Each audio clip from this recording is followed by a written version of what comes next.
executar, se é você ou se é Deus. E aí, nós usamos Provérbios, 16:1, que diz assim: do homem são as preparações do coração, mas do Senhor a resposta da boca.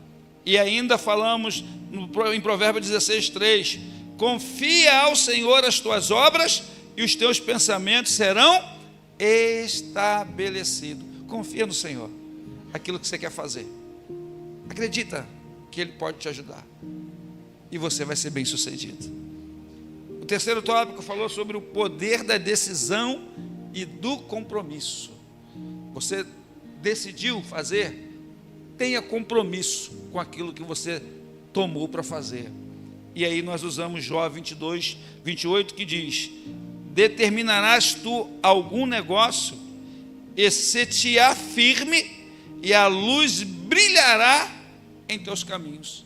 Ou seja, quando você toma uma decisão e você fica firme, há uma direção, há sabedoria naquilo que você vai fazer. Deus vai te iluminar, Deus vai trazer luz ao seu propósito e à sua determinação. E o último tópico, nós falamos sobre nobreza e generosidade no planejamento. E aí nós usamos Isaías 32:8, que fala: mas o nobre projeta coisas nobres, e pela sua nobreza está em pé. E quem é o nobre? Ou o que é a nobreza? O nobre é aquele que projeta, que sonha coisas, não só pensando em si, mas tudo que ele planeja, tudo que ele deseja alcançar, é para abençoar outros. Então aqui nós montamos um sermão voltado para que estimulasse você a começar a orar pelo seu projeto de vida. E eu não sei se vocês lembram, quem estava aqui naquela noite, na hora que eu comecei a orar, o Espírito Santo de Deus me deu a vida de José. Me deu a vida de José durante a oração. José, ele teve um sonho. O sonho dele foi um sonho mal interpretado pelos irmãos, porque ele se colocava numa posição maior do que o seu próprio pai e a sua mãe, e eles não entenderam isso, e só com o passar do tempo, tudo aquilo que José sofreu, mas aquilo que Deus deu a ele em sonho, Deus deu a ele em vida, e realizou. Então é aquilo que nós sonharmos da parte de Deus, é que Deus tem compromisso de realizar. Então nós vamos orar, nós vamos buscar em Deus o nosso projeto. Senhor, eu almejo algumas coisas, sim, eu desejo algumas coisas, sim, mas eu quero primeiro estar sonhando e realizando os teus sonhos, os teus projetos. Que aí nós vamos cair lá em Mateus, no capítulo 6, que diz que se nós buscarmos o reino de Deus em primeiro lugar e a sua justiça, as demais coisas. Que são as demais coisas? Aquilo que eu e você precisamos, Ele vai nos dar. Mas o reino de Deus, a justiça de Deus, o próprio Deus precisa vir em primeiro lugar. E nesta noite eu quero falar sobre o tema: o que não move a Deus e o que move a Deus em nosso favor. Existem coisas que, humanamente falando ou fazendo, não vai mover a Deus em nosso favor. Assim como existem coisas que, se nós fizermos, isso vai chamar a atenção de Deus em nosso favor. E nós precisamos entender isso, que as nossas ações, que a nossa vida diária, a nossa vida cotidiana, ela na verdade, ela é produto de semente que nós temos semeado ao longo da vida. Por exemplo, a minha vida, a sua vida, a nossa vida hoje, estamos vivendo sementes que nós semeamos anos atrás. A vida, ela é assim, porque está escrito na palavra. E se está escrito, eu creio nisso, que nós colhemos daquilo que nós semeamos. E quando nós colhemos alguma coisa que não foi semeado por nós, você pode ter certeza que tem duas condições: ou você está se apropriando de alguma coisa que não é sua e é de alguém, ou Deus fez um milagre em sua vida, porque não existe outra maneira de colher sem semear. Então, nós precisamos entender que é o que nós fazemos que vai nos fazer ter boas colheitas, ou não ter colheita, ou ter colheita que nós não desejávamos. E eu quero então começar falando de ações, de coisas que não movem Deus em nosso favor, de ações, de atitude que não atraem o agir de Deus para a nossa vida. E o primeiro dele é o desespero. Filho de Deus, servo do Senhor, não pode andar desesperado. A pessoa desesperada, ela não tem controle. Ela não tem controle, ela não tem domínio. O servo de Deus, ele não pode se tornar uma pessoa desassossegada, que não tem paz, que não tem direção, que não tem orientação. Não pode viver, por exemplo, de murmuração, reclamando de tudo, em todo tempo e com todo mundo. Porque tem gente que, infelizmente, às vezes, ela não se contenta em murmurar sozinha. Ela procura pessoas para ver se a pessoa murmura junto com ela. Ela quer alguém que afiancie o seu pensamento, o seu sentimento.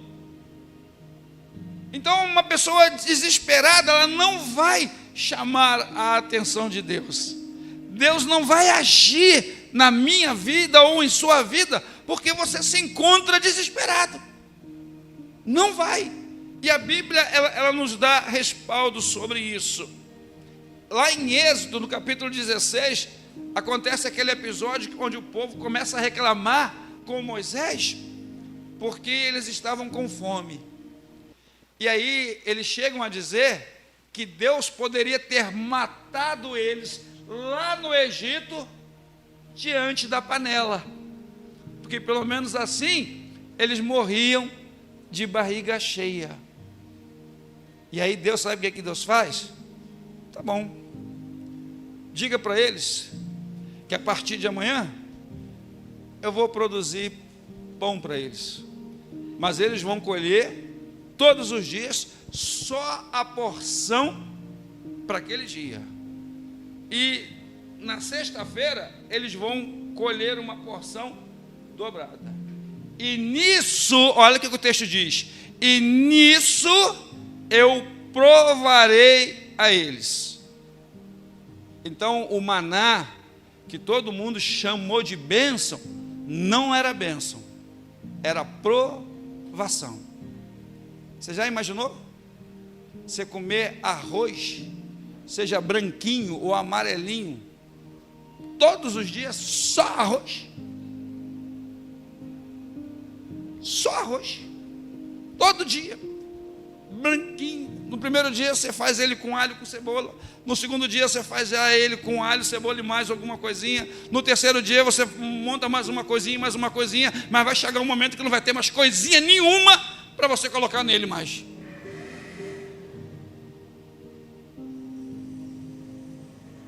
Tudo porque eles murmuraram, ficaram desesperados. Mas olha o que o Salmo 37, versículo 5 e 6 diz: entregue o seu caminho ao Senhor, confie nele, e ele fará, agirá, proverá. É isso, é entregar a Ele, é confiar a Ele, não é estar desesperado.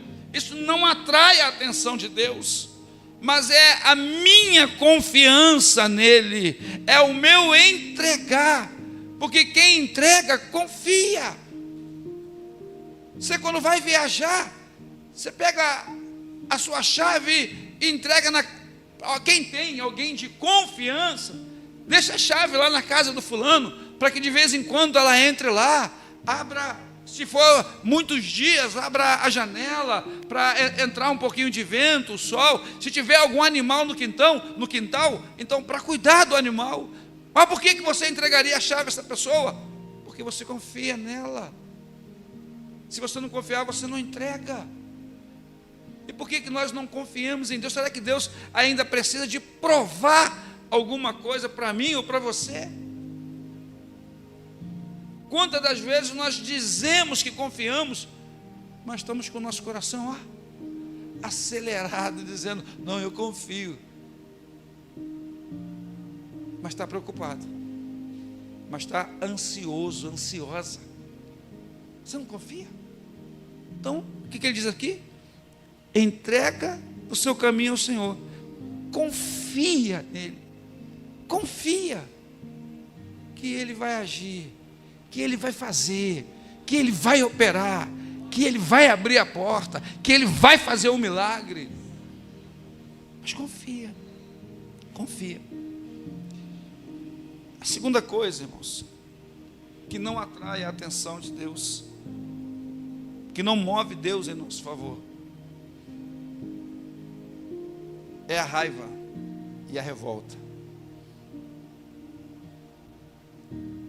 Eu não sei se você tem observado isso, mas as pessoas têm andado com tanto ódio no coração, com tanta raiva, que elas agora não escondem mais isso. Elas andam pela rua procurando alguém para poder externar essa raiva.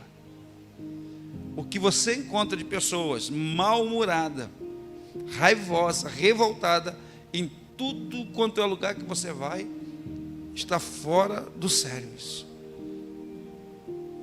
Pessoas que parece que elas perderam o sentido da vida e ela se alimenta do rancor, ela se alimenta da raiva.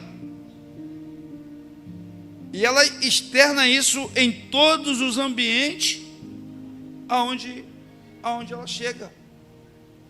Ela não esconde. Ela mostra isso. Abre a sua Bíblia em Gênesis capítulo 4. Gênesis capítulo 4, você que abriu, se coloque de pé, lê para mim versículo 5 ao 7.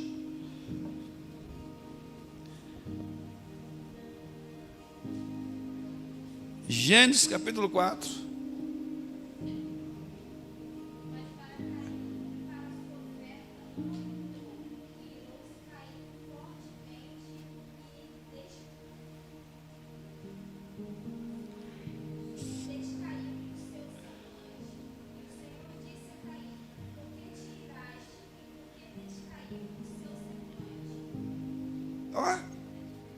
Olha bem, você que está aqui, eu sei que às vezes é difícil, né, para algumas pessoas, você saber se ela está sorrindo ou se ela está com raiva. Você não sabe muito bem. Você não sabe muito bem. Mas olha só, de Deus não tem como. E Caim chegou de uma maneira diante de Deus, que Deus falou, cara, olha como é que está o seu semblante. De tamanha é a ira, de tamanha é a revolta que há dentro do seu coração. Então a ira, a revolta, ela como o pecado, ela nos deforma. Ela muda a nossa aparência. Muda a nossa aparência. Ali no bairro onde nós moramos, hoje, graças a Deus, tinha muitos meninos, hoje homens, que viviam pelas esquinas, pelos bares, e que hoje se converteram e estão fazendo os ar livres, e a gente passa e vê, e você olha como que a aparência dele mudou. Não tem mais aquela aparência destruída do pecado, do álcool, do vício. Tem uma aparência diferente. Mas por quê? Porque não há mais essa revolta com a vida, não há mais essa raiva com a vida. Então a raiva e a revolta, irmãos, ela só nos deforma. E em Tiago 1,20 vai dizer assim: pois a ira do homem não produz a justiça de Deus. A ira do homem não produz a justiça de Deus.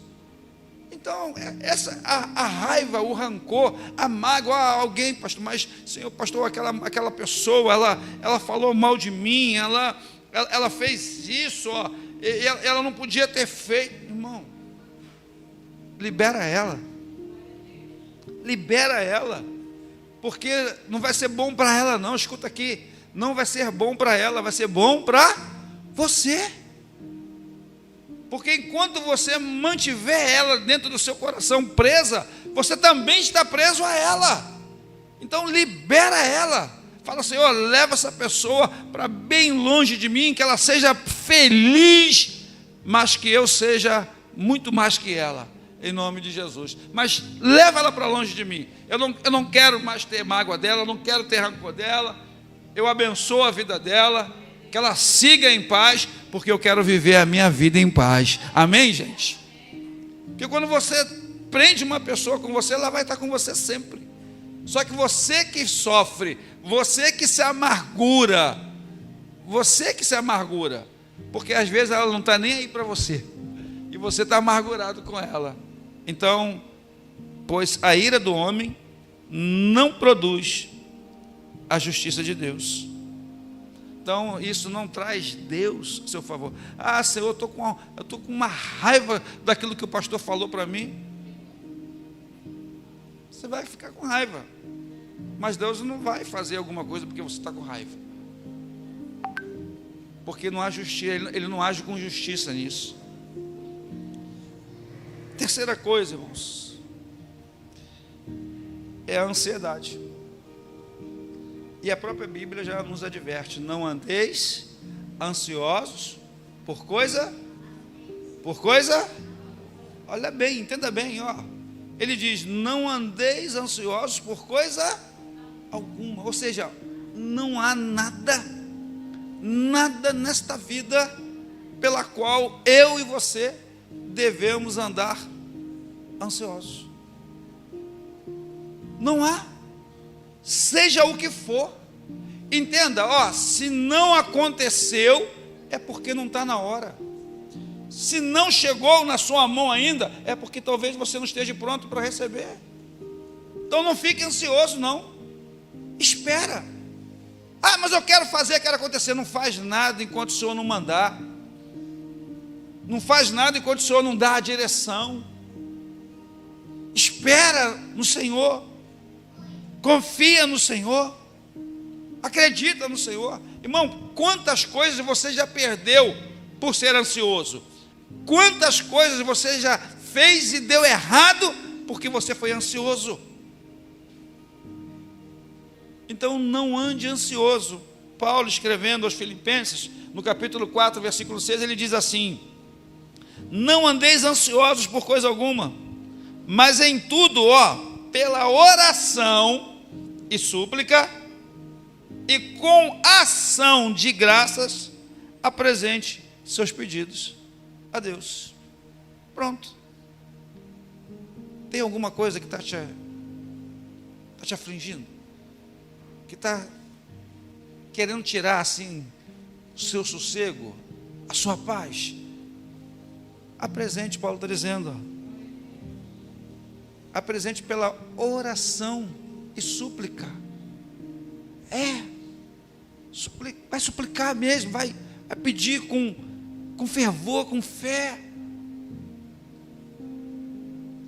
Porque essa ansiedade, seja sua ou minha, porque todos nós estamos sujeitos a ter que passar por um momento desse, não vai mudar a realidade, mas vai nos adoecer, vai nos fazer mal. Então ele está dizendo, mas em tudo, pela oração e súplica, ele ainda diz, com ações de graça. Ou seja, acredite que você já recebeu, porque só agradece quem recebe. Amém, gente? Só agradece quem recebe. Quem não recebeu não agradece. Quando é que você fala obrigado para alguém? Quando alguém faz uma ação em seu favor, te responde alguma coisa, te ajuda em alguma coisa, faz alguma coisa para você, aí você agradece. Então eu tenho que acreditar, eu tenho que orar, eu tenho que suplicar e agradecer. Senhor, eu te agradeço, como se você já tivesse recebido, em nome de Jesus. Amém, gente? É assim, porque a ansiedade, ela atrapalha, ela também não vai te ajudar em nada. Não vai te ajudar em nada. Outra coisa também, irmãos, que não vai trazer Deus a agir sobre a sua vida. Deus não vai agir simplesmente porque você tem necessidade. Não, Deus sabe da minha necessidade, Deus sabe que eu preciso disso, Deus sabe que eu preciso daquilo. Realmente, Deus sabe do que você precisa, mas talvez não seja disto, talvez não seja daquilo. Talvez o que você está precisando não é disso que você está querendo. Então não é a necessidade. Mas o Salmo 34, versículo 17 diz: os justos clamam, o Senhor os ouve e os livra de todas as suas tribulações.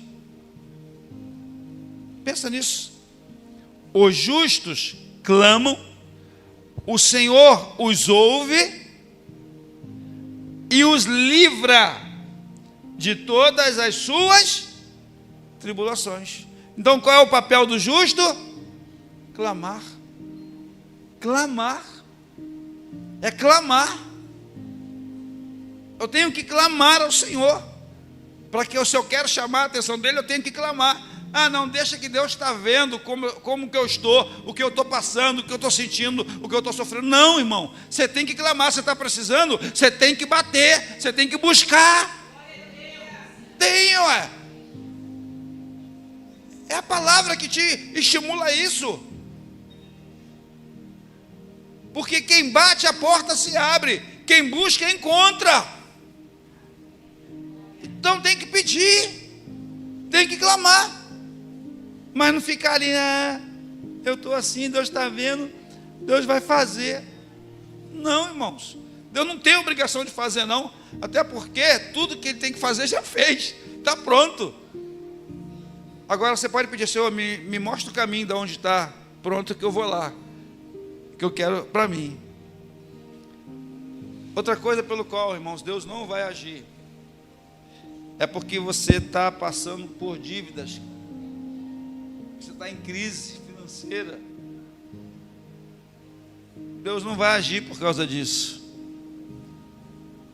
Deus não age por coisas naturais,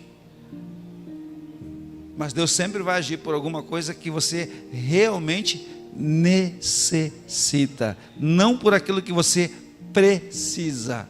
Porque tudo aquilo que você precisa aos seus olhos. Aquilo que você necessita está nos olhos de Deus. Tudo que você necessita está nos olhos de Deus. Então, o que move Deus em nosso favor? A primeira coisa é o clamor a Deus.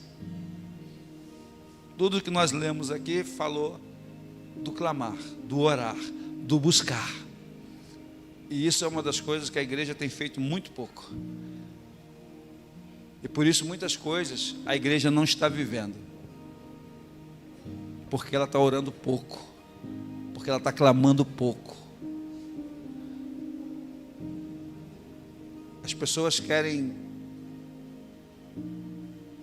receber sem buscar. Ou alguns acham que nem precisa buscar.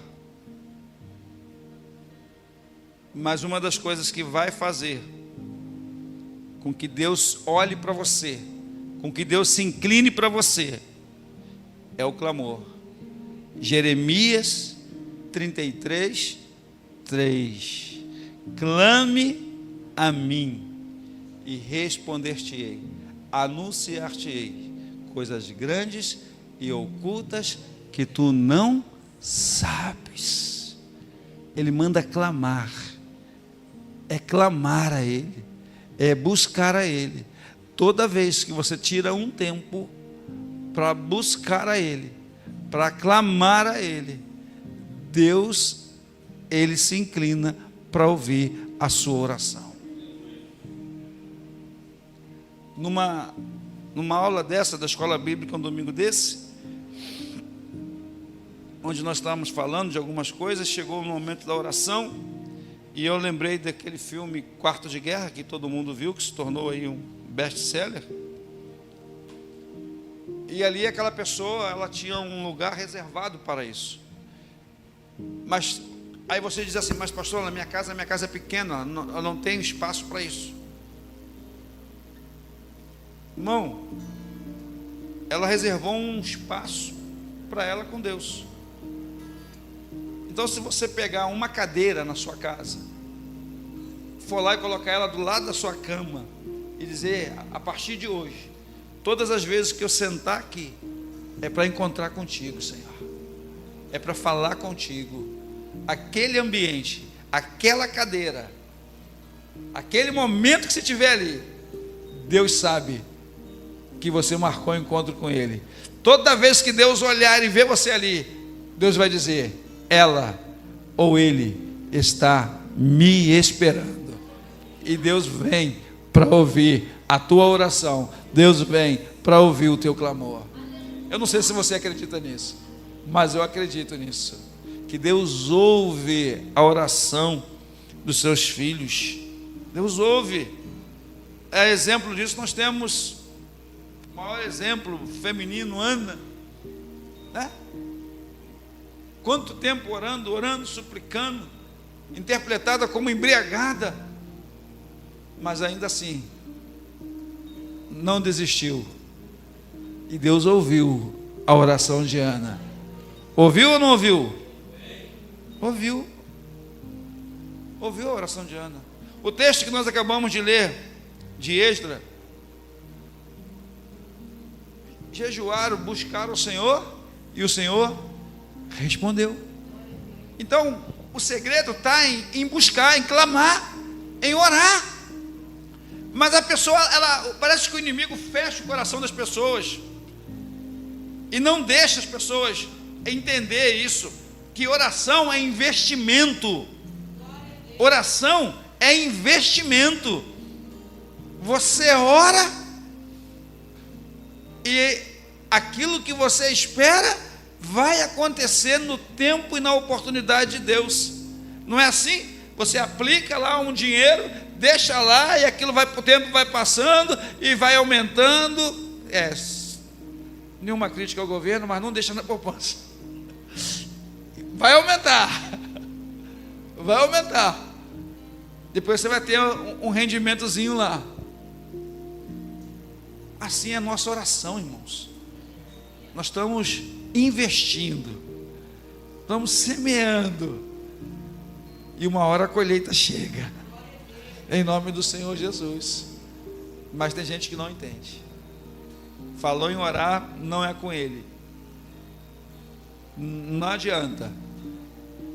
Mas você precisa orar mais. Fala para a pessoa que está ao seu lado, você precisa orar mais, você precisa clamar mais. Precisa. Irmãos, eu sou capaz de dizer que tem gente que só lembra de orar quando entra na igreja.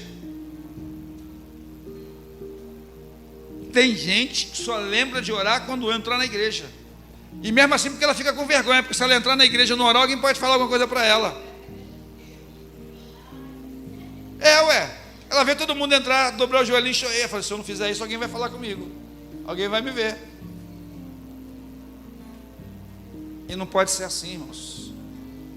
próprio apóstolo Paulo vai dizer: orai sem cessar. Você está andando, você está orando. Você está sentado, você está orando. Você está dentro da condução, você está orando.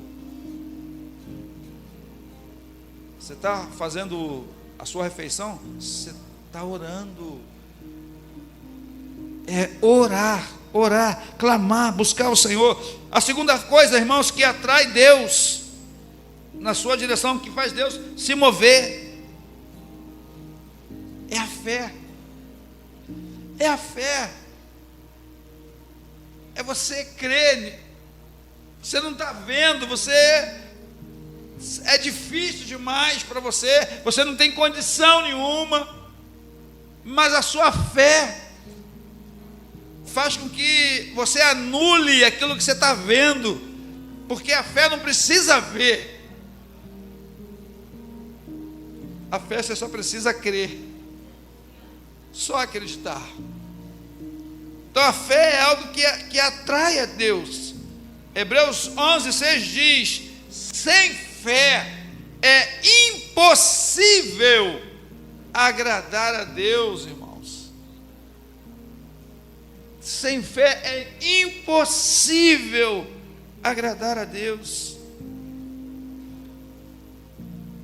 Precisamos ter fé, precisamos acreditar, precisamos crer no poder de Deus, no agir de Deus. Abra sua Bíblia em Números, capítulo 14. Números 14. Aleluia. Glória a Deus.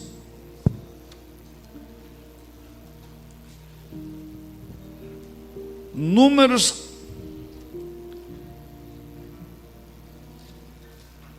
14.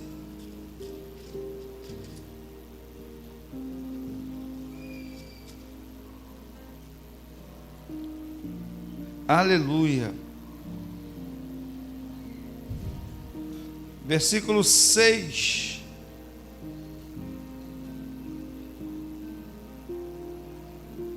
Seis ao 9. Números 14 fala da rebelião do povo. Quando Moisés mandou os espias, eles retornam. Versículo 6 diz: e Josué, filho de Num, e Calebe, filho de Jefoné, que eram daqueles que espiaram a terra, rasgaram as suas roupas e falaram a toda a congregação dos filhos de Israel, dizendo: a terra pela qual passamos para espiar é terra muitíssimo boa. Se o Senhor se agradar de nós, então nos fará entrar e nos dará essa terra, que é uma terra que mana leite e mel. Tão somente não sejam rebeldes contra o Senhor, e não tenham medo do povo desta terra, porque como pão os podemos devorar. A proteção que eles tinham se foi. O Senhor está conosco, não tenham medo deles. O Senhor está conosco, não tenham medo deles. Maior é o que está em nós do que o que está no mundo. Maior é o que está em você. Então não tenha medo, use a sua fé. Amém, irmãos? Use a fé. Use a fé. Se a gente fosse falar da mulher do fluxo de sangue, aquela mulher, o milagre dela não foi na hora que ela tocou, foi quando ela decidiu ir. Na hora que ela toca, só é a execução, mas a cura dela já estava certa quando ela decidiu ir, porque ela disse: se ao menos eu tocar, ela dizendo, se ao menos eu tocar nas orlas de suas vestes, eu serei curada. Já estava curada, porque ela usou a fé. Usou a fé. Então, irmãos, olha quanta coisa que está à nossa disposição, e às vezes a gente está chorando, sofrendo, nervoso, aborrecido, porque nós não estamos usando aquilo que o próprio Deus deixou em nosso favor. Então, use a sua fé. Você não tem que ter a fé igual de ninguém aqui. Ninguém tem que ter fé igual de ninguém. Você tem que ter a sua fé. A sua fé. Porque quando você recebeu o Senhor, quando você entregou a sua vida para o Senhor, Paulo vai dizer que Ele te deu uma porção de fé. Uma porção você tem.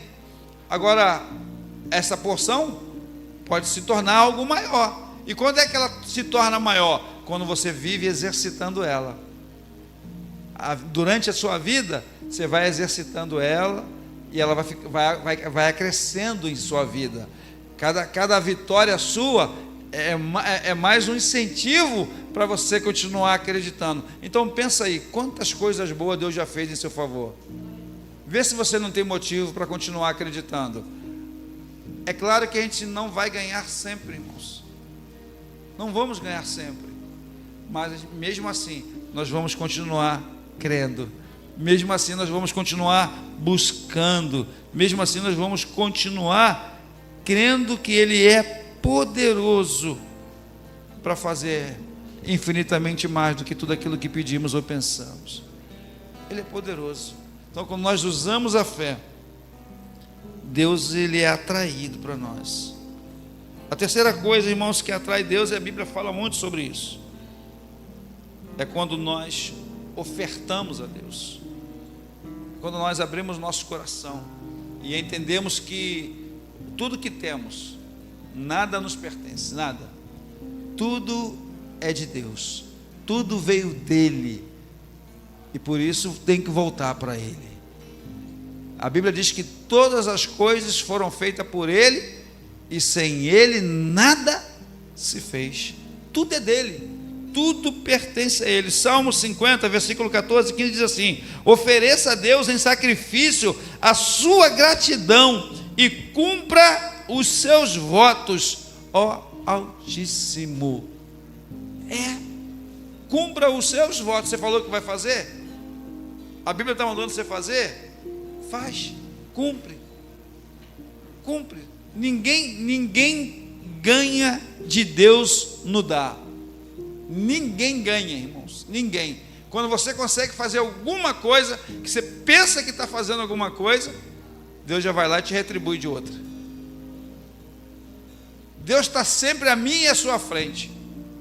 Hoje aconteceu uma coisa comigo muito engraçada, que eu não entendi naquele momento, mas entendi agora.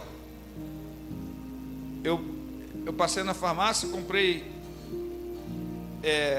esse remédio simeticona. Para você que está preso, que precisa soltar alguma coisa, está inchadinho. Aí estava comprava 3, estava na promoção, eu comprei. Aí eu falei assim: vou chegar lá, tem famílias lá, vou deixar um lá em casa e vendo para eles lá.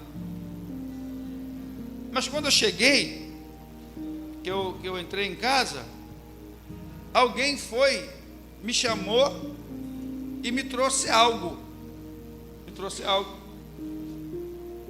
Aí eu falei assim: você foi lá e buscou? Não, falou: não, foi eu que peguei e fiz para vocês. Falei: obrigado. Eu agradeci, mas naquela mesma hora veio assim, devolve, retribui. Aí eu sei que essa pessoa, ela usa, o esposo dela usa.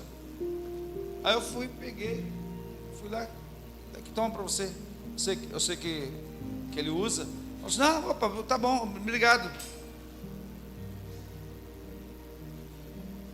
Eu fui abençoado, eu retribuí na hora.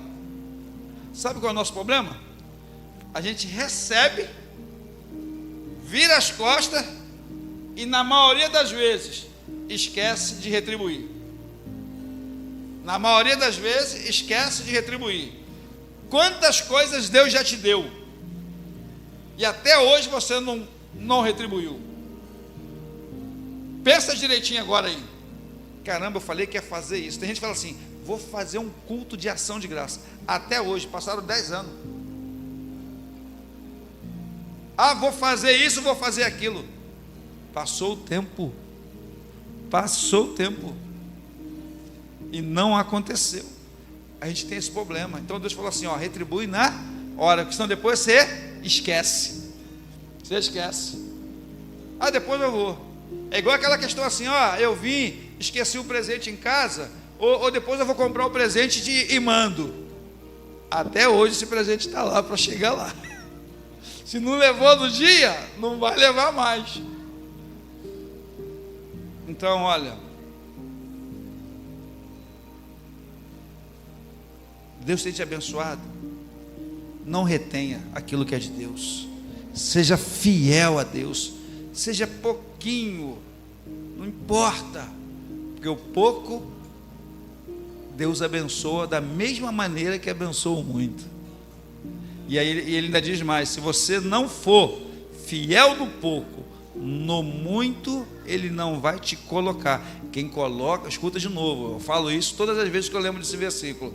Quem vai te colocar no muito não é a sua saúde, não é a força do seu braço, não é a sua sabedoria, não é a sua capacidade, mas é Deus.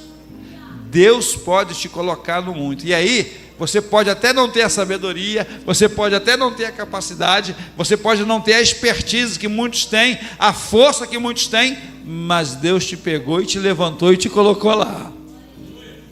Então é Deus que coloca, é Deus que faz isso. Então, irmãos, há ações pelas quais vai fazer com que Deus se mova em nosso favor. Clamar a Deus, usar a nossa fé, ofertar a Deus com aquilo que nós temos da parte dele, são coisas que sempre vão chamar a atenção de Deus para a nossa vida. Mas o primeiro deles está no clamor. Tudo começa no clamor, tudo começa na oração, tudo começa em você usar a sua fé, em você estar vivendo uma situação totalmente adversa, mas acreditar que pelo poder de Deus, Deus pode mudar essa circunstância. Lembra do menino do centurião? Estava doente, ele chega, pede para que ele vá lá na casa dele. Ele fala que não precisa ir, porque ele é soldado. Ele diz para o seu soldado: vai, ele vai, volta, ele volta. Mas que bastava o quê? Uma palavra. Uma palavra. Basta uma palavra. Uma palavra da parte de Deus em seu favor. Uma palavra. Não importa quantas palavras estão dizendo contra você, mas se Deus liberar uma palavra em seu favor, o seu servo, o seu irmão, o seu pai, aquela porta de emprego, Deus vai agir, Deus vai operar. Então clame a Deus, busque o Senhor. Esses dias finais, o ano não acabou. Algumas pessoas assim: graças a Deus o ano acabou. Não acabou não, irmãos. Não acabou ainda. Tem coisas acontecendo. Coisas boas e coisas ruins estão acontecendo ainda. O ano ainda não acabou. Então precisamos clamar para que nós alcancemos as coisas boas, para que nós alcancemos os milagres que o Senhor ainda tem para fazer até o dia 31 de dezembro, porque eu acredito que Deus tem milagre para fazer para a sua igreja até o dia 31 de dezembro. Eu creio nisso. Então não dê: acabou, eu não consegui. Não. Oxe, confia no seu Deus, acredita nele, clama por ele, pede a ele. Fique de pé no seu lugar. Glória a Deus. Fique de pé.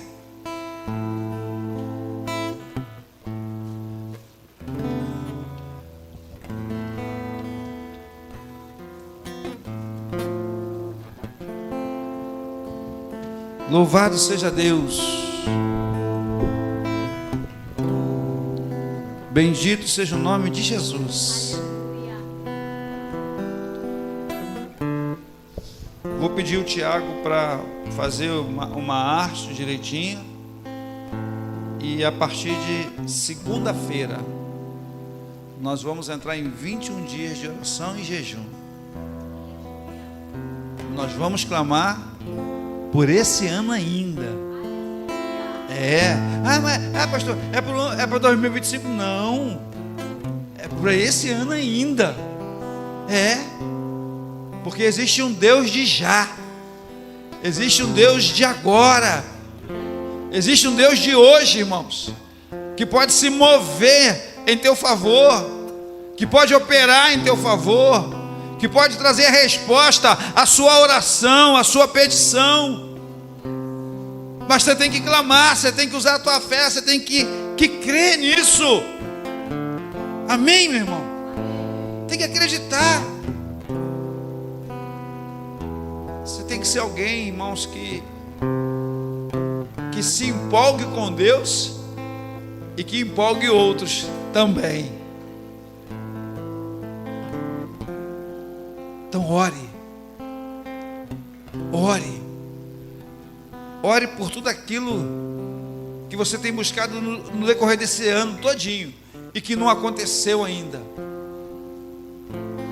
Ore colocando Deus para fazer da maneira dele, não da sua, não da minha, mas que se nós oramos, suplicamos a Deus, clamamos ao Senhor durante todo esse ano para realizar alguma coisa nossa, já que o ano está terminando, vamos fazer alguma coisa para Ele. Senhor, eu quero fazer algo que é seu, que o Senhor deseja que eu faça, porque eu sei que no momento que eu fizer a sua vontade, as coisas que eu estou pleiteando vão acontecer, em nome de Jesus, porque está escrito, colocar o seu reino é a sua justiça em primeiro lugar, e tudo aquilo que a minha casa precisa, tudo aquilo que a minha família precisa, tudo aquilo que nós necessitamos, o Senhor pode fazer. O Senhor pode fazer.